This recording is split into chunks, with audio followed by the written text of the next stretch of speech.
Assalamualaikum warahmatullahi wabarakatuh. Perkenalkan, saya Dina Octavia sebagai pembicara satu dari kelompok 4.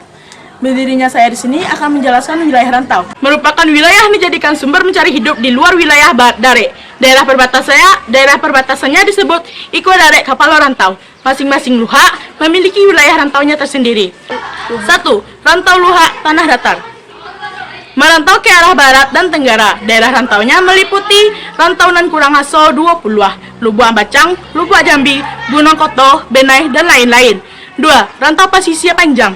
Rantau Banda 10 terdapat dalam Batang Kapeh, Kuwo, Surantiah, Ampiang Perak, Kambang Lakitan, dan lain-lain sebagainya. 2. Rantau luha agam. Menyebar ke arah utara dan barat dengan daerah rantaunya sepanjang pantai Samudera Hindia, Pasaman Barat, Pasaman Timur, Panti, Rao, Lubuk Sekapiang, dan lain-lain sebagainya. 3. Rantau luha 50 Koto. Memasuki daerah Riau daratan sekarang, yakni rantau kapal kiri dan rantau kapal kanan. Daerah rantaunya Manggilan Tanjung Bali, Panggalan Koto Alam, Gunung Malintang, Muaro Paiti, Tanjung Waringin, sampai Rokan Paindailiang, Sanginggi, Gunung Sailan, Kuntu Joli Pekain, Siburuang, Gunung Malelo, Tabiang Jo Tanjuang, Gunung Bongsu, Muaro Takuih, Pangkai Jo Binamang, Tanjung Abai Jo Palu Gadang. Termasuk wilayah Baluang Koto Sitangkai, Gunung Bongsu, Muaro Takuih, Pangkai Jo Binamang, Tanjung Abai Jo Pulau Gadang, Baluang Koto Sintangkai, Tigo Baleh Jo Lubuk Aguang. 5 koto Kampar Kuwo Jo Selao, Bangkinang Jo Rumbio, Aye Tiri, Taratak Buluah, Panggalan Indawang, Panggalan Kapeh, dan Panggalan Sarai Jo Koto Laweh. 4. Rantau nan 9 atau disebut dengan Negeri 9 terletak di Malaysia. Negarinya Sungai Ujong, Jelabu, Jehol, Rembau, Segamat, Nanyang Kelang, Pasir Besar, dan Jelai. 2. Wilayah pasisir. Wilayah pasisir membentang sepanjang pantai barat Sumatera, mulai dari Tapanuli Selatan atau disebut dengan Sumatera Utara hingga Muko-Muko atau Bengkulu. Pasisir ini dibagi dua pula, yaitu pasisir Tiku Pariaman dan pasisir Pasaman. 1. Pasisir Tiku Pariaman. Pasisir Laweh meliputi Kasang Jo Duku, Sintuak Jo Lubuk Aluang, Sunua Jo Kurai Taji, Toboh Jo Pakandangan, Tikua Jo Pariaman, Nareh Jo Sungai Limau, Malai Sungai Garinggiang, Limo Koto Jo Kampung Dalam, Sungai Sariak dan Sabari, 2 kali Sawaleh 6 Lingkuang. 2. Padang Selapan, suku meliputi Lubuk Kilangan, nan 20 Pawah 5, Pawah 9, Sungai Sapiah, Lubuk Minturun, Koto Tangah, dan Lubuk Boyo. 3. Rendah pasisir meliputi Selawik Jo Luna, Indropuro Jo Ayah Haji, Pangasan Jo Sunangai Tunu, Lubuan Balai Salasa, Surantiah Jo Sungai Sirah, Lakitan Jo Koto Baru, Kambang Jo Ampie Parak, Taratak Jo Batang Kapeh, Salido Jo Painan, Lumpo Jo Asam Kumbang, Bayang Koto Barapak, Tarusan Koto Sawaleh. 2. Pasisir Pasaman, Sasak Jo Kinali, Paribatu Jo Koto Baru, Padang Tujuh Jo Awu Kunyang, Lubuk Pudiang Jo Aye Gadang, Sontang Muaro Kiawi, Sungai Awu Jo Ujong Gadiang, Parik Jo Aye Bangi, Pinaga Jo Kajai, Taluak Jo Sinurui, Cubadak Jo Simpang Tonang, Rao Jo Panang Lunang, Panti Lubuk Sikapiang, Bonjo Jo Kumpalan, Malampeh Aye Mati, Cadang Panjang Jo Aye Manggi. Perkenalkan, saya Melati Putri Saida akan melanjutkan pembahasan dari rekan saya tersebut. 2. Provinsi Sumatera Barat sebagai wilayah administratif. Wilayah Minangkabau yang disebut Tambo itu secara administratif berada di Provinsi Sumatera Barat. Dibentuk 9 Agustus 1957 berdasarkan Undang-Undang Darurat Nomor 19 Tahun 1957 tentang pembentukan daerah-daerah tingkat 1 Sumatera Barat, Jambi dan Riau. Hari jadi Provinsi Sumatera Barat diperingati setiap tanggal 1 Oktober berdasarkan Perda yang ditetapkan DPRD Sumber 22 Juli 2019. Tanggal 1 Oktober itu merujuk pada dibentuknya Keresidenan Sumatera Barat yang dilakukan bersamaan dengan pengambilan alihan pemerintahan dari penjajahan Jepang tanggal 1 Oktober 1945.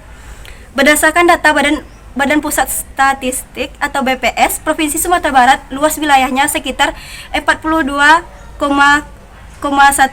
km², tersebut dari 12 kabupaten dan 7 kota. Jumlah penduduk Sumatera Barat tahun 2021 mencapai 5.500 lebih jiwa.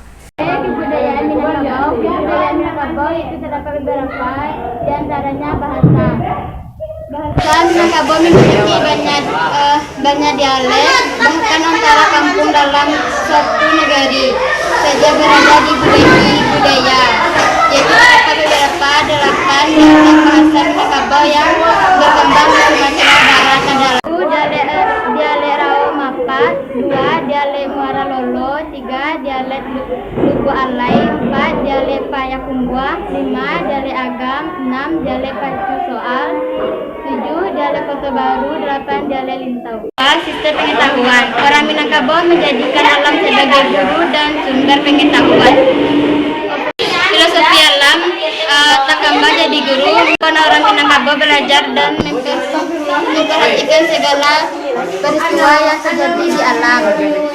Kemudian menjadikan pengetahuan untuk diwariskan secara turun-menurun. 3. Sistem kemasyarakatan dan organisasi sosial. Minangkabau memiliki keturunan dari teknologi. Teknologi di Minangkabau memiliki produk unggulan tersendiri dalam masyarakat. Kita membuat peralatan yang digunakan untuk membantu pekerjaannya. Satu negeri, satu produk.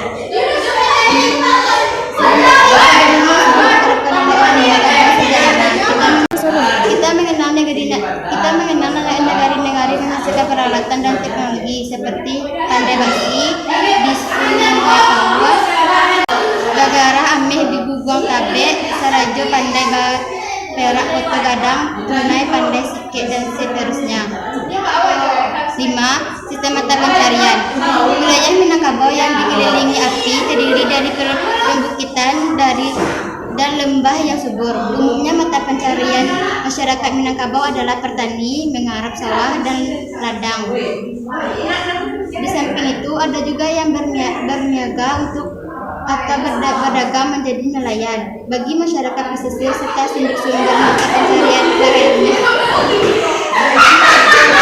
6. Sistem religi. Ada istilah yang berkembang, kurang Minang itu istilah Badaria. Kurang Minangkabau itu penganut Islam yang teguh. Artinya setiap yang mengaku orang Minangkabau pasti dan harus beragam Islam sebab ada gium, adat, basani, syarat basani kita pula. Keutamaannya adalah bagi kehidupan orang Minangkabau. 7. Kesenian. Kesenian bagi dari adat istiadat Minangkabau adanya urang mudo di Balangan. Selain itu ada juga pertunjukan kesenian yang bersifat religi seperti indang, rabana, salawa, dulang, dan lain-lain. Minangkabau sangat bergantung pada dua filosofi, yaitu adat dan agama, yang saling berkaitan dan merupakan adat basani syarat basani kita buat. Seperti filosofi alam, Takambang jadi guru sebagai sumber pengetahuan dan teknologi. Dalam kehidupan sehari-hari, untuk memahami kehidupan Minangkabau dapat dilihat dari 3 unsur, yaitu alam berpikir merupakan sistem pengetahuan masyarakat. 2. Aktivitas sosial berupa kumpulan perilaku. 3. Kekayaan fisik dan budaya. 3. Karya fisik. Dari budaya berupa benda-benda teknologi hasil buatan masyarakat untuk menunjang aktivitas sosial sehari-hari yang khas bercerita Minangkabau. Alam berpikir disebut kebudayaan tak benda, yaitu unsur-unsur budaya yang tidak dapat oleh mata tetapi bisa dirasakan keberadaannya oleh panca indera seperti nilai norma, aturan dan identitas, sedangkan kumpulan perilaku dan karya fisik disebut kebudayaan benda. Nah, jalan.